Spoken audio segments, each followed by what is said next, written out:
The sound of glass shattering is louder than you think when a room is dead silent. That was the sound of my mother, Diane, smashing my graduation photo into the trash can. She didn't drop it. She threw it. My name is Harper. I am 27 years old. And 10 minutes ago, I walked into my parents' house for a Sunday dinner I didn't want to attend. 33 relatives, folding chairs crammed into every corner. The air smelled of expensive pot roast and judgment. When I entered, nobody moved. No hugs. No, happy to see you. My uncle looked at me like I was a muddy dog that had wandered onto a white carpet. I sat at the only empty chair at the far end of the table. They passed the food right over my head. Then came the performance. My mother stood up. She walked to the Wall of Fame, that shrine in the hallway where she keeps the illusion of our perfect family alive. She grabbed the frames with my face. Rip, smash, toss.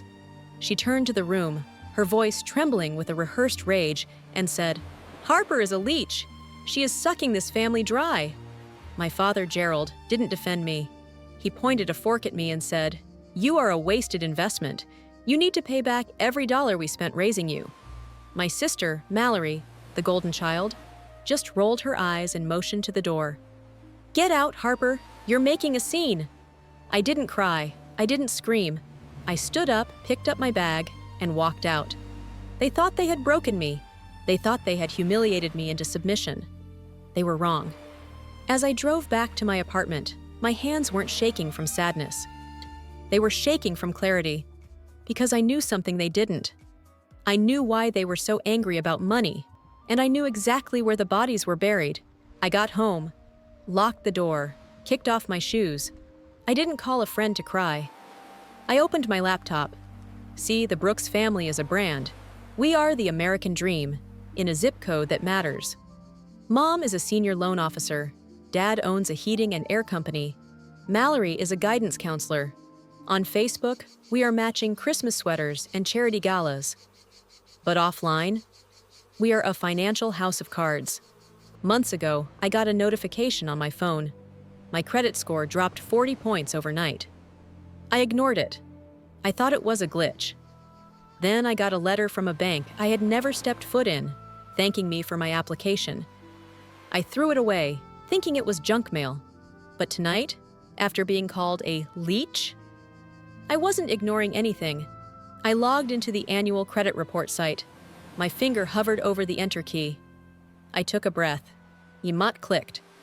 The file downloaded. I opened the PDF. It was like turning on a blacklight in a hotel room. Filth. Everywhere. There were 7 accounts I didn't open. A personal loan for $15,000 taken out in 2019. A credit card maxed out at $8,000. A line of credit for home renovations on a house I do not own. The mailing address for all of them? My parents' house? The contact phone number? My mother's cell. The email? A variation of my dad's business alias. I scrolled down. The dates lined up perfectly. The $15,000 loan? That was the same month my dad bought a new truck for his company. The maxed out credit card? That was the summer my sister had her dream wedding that my parents claimed they paid for in cash. They hadn't paid for it. I did. I was 27 years old. And on paper, I was $75,000 in debt. I felt a cold sensation spread from my chest to my fingertips. It wasn't heartbreak.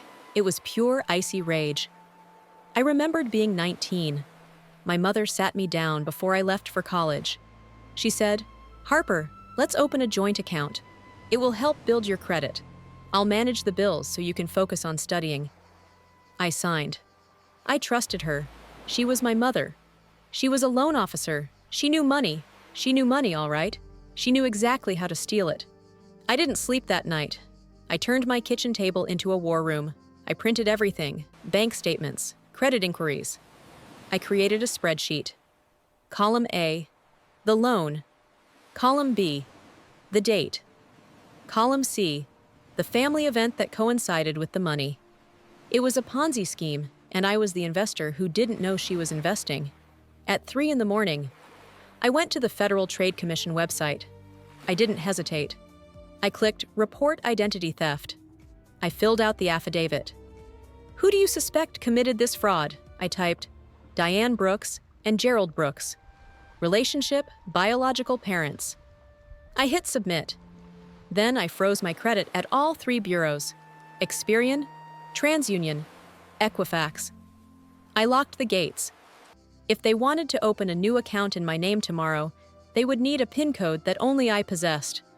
The free ride was over, but I wasn't done. I didn't just want to stop them, I wanted to expose them. The next morning, my phone exploded. 57 missed calls. Dad, Mom, Mallory, Aunt Janine. They knew. The credit freeze must have triggered an alert on one of the accounts they were trying to roll over. I didn't answer. I made coffee. Black. I sat down and opened my design software. I'm a UX designer. My job is to make information easy to understand. I created an infographic. Simple, stark.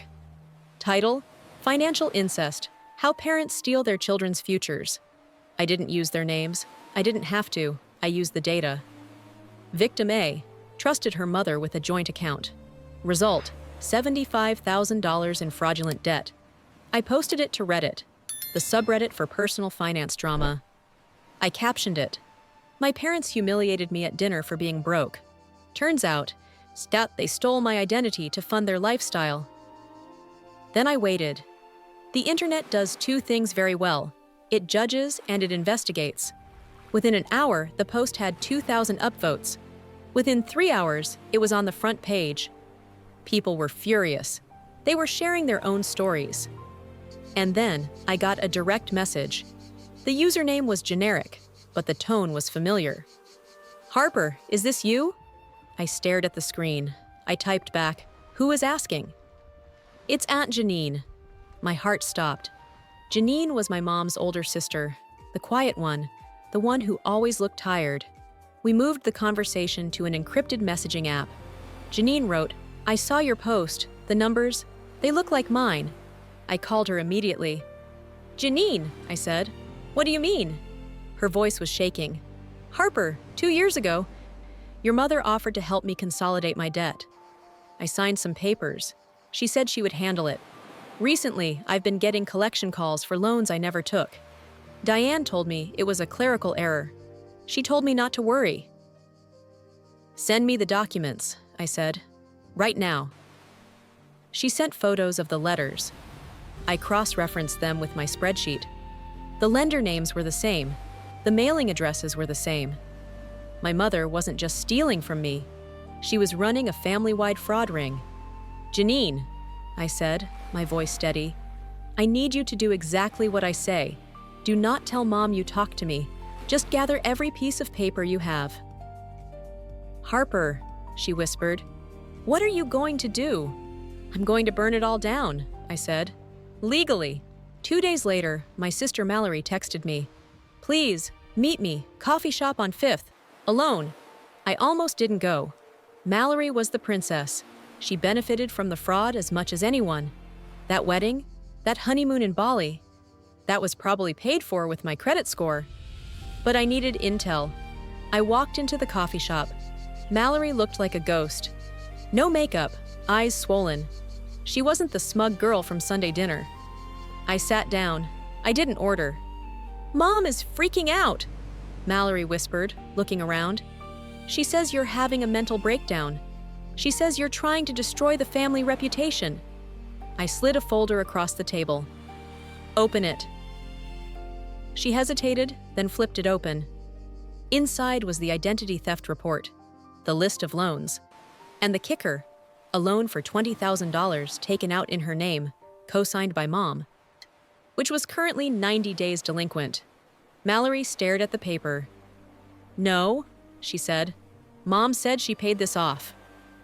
Mom lied, I said. She's robbing you too, Mal. She's just been better at hiding it because you're the favorite. But the money is running out, and now she's getting sloppy. Mallory looked up, tears streaming down her face. She made me sign things. She said it was for tax purposes. Harper, I'm a guidance counselor. If I have fraud on my record, I lose my license. Then help me, I said. Stop protecting them. Give me the emails. Give me the texts where she tells you to sign. Mallory closed her eyes. She took a deep breath, and then she nodded. "She's doing it to Grandma Marion, too," Mallory whispered. "When Grandma sold her house, Mom handled the check. Grandma never saw a dime of the equity. That was the final nail. Stealing from your children is evil. Stealing from your 80-year-old mother is a special kind of hell." A week later, I was at work. My receptionist messaged me, "Your mother is here. She looks intense." I walked out to the lobby. Diane Brooks was wearing her best "I'm a victim" blazer. She stood up, smiling that fake, tight smile. "Harper, darling," she said, loud enough for my coworkers to hear. "We need to talk. You're confusing everyone with these silly stories." I didn't smile. I stood 5 feet away. "We can talk right here, Diane." Her smile flickered. She stepped closer, lowering her voice to a hiss. "Take down the post. Unlock your credit. You are ruining my career. Do you know the state regulators are asking questions? Do you know the bank is doing an audit?" "Good," I said. "I did this for you," she snapped. "To build your history, to help the family. You are ungrateful. I gave you life." "You gave me debt," I cut her off. "You committed a federal crime, wire fraud, identity theft, elder abuse." She went pale. "You wouldn't dare. I am your mother." "You're not my mother," I said, looking her dead in the eye. "You're a liability, and I'm closing the account." My boss walked around the corner. Diane saw him and tried to compose herself, but the mask was slipping. "You'll regret this," she spat. "When we go down, you go down with us." "I don't think so," I said. "I have the receipts. Now get out of my office before I call security." She walked out, heels clicking like gunshots. But I saw the fear in her eyes. She knew. The game was over. The wheels of justice turn slowly, but they grind exceedingly fine. I handed everything to a consumer protection lawyer. He didn't just file a lawsuit. He handed the package to the district attorney. The investigation took 3 months. It turns out, being a loan officer who approves fraudulent loans for your own family members is frowned upon by the banking commission. Who knew? First came the firing. The credit union terminated Diane for gross misconduct. Her license was revoked permanently. Then came the lawsuit. Janine and Grandma Marion sued for restitution. My parents had to settle. They didn't have the cash, obviously. They had to sell the house. The perfect house with the perfect wall of photos. They sold Dad's truck. They sold the boat. They liquidated my dad's share of his company to pay back what they stole from Grandma. And the best part? The cold revenge. I didn't just clear my name, I fixed the system. My lawyer forced the lenders to remove every single fraudulent account from my report. It's called blocking. It was like the loans never existed. My score bounced back to 750. My parents moved into a 2-bedroom rental on the edge of town. The last I heard, Dad is working as a shift manager for a competitor. Mom is working retail. They aren't allowed to handle money anymore. I didn't go to the family Christmas party this year. Actually, there wasn't one. The family is fractured. Half of them think I'm a monster for exposing family business. The other half, the ones who checked their credit reports and found suspicious loans, send me quiet thank you texts. Mallory is in therapy.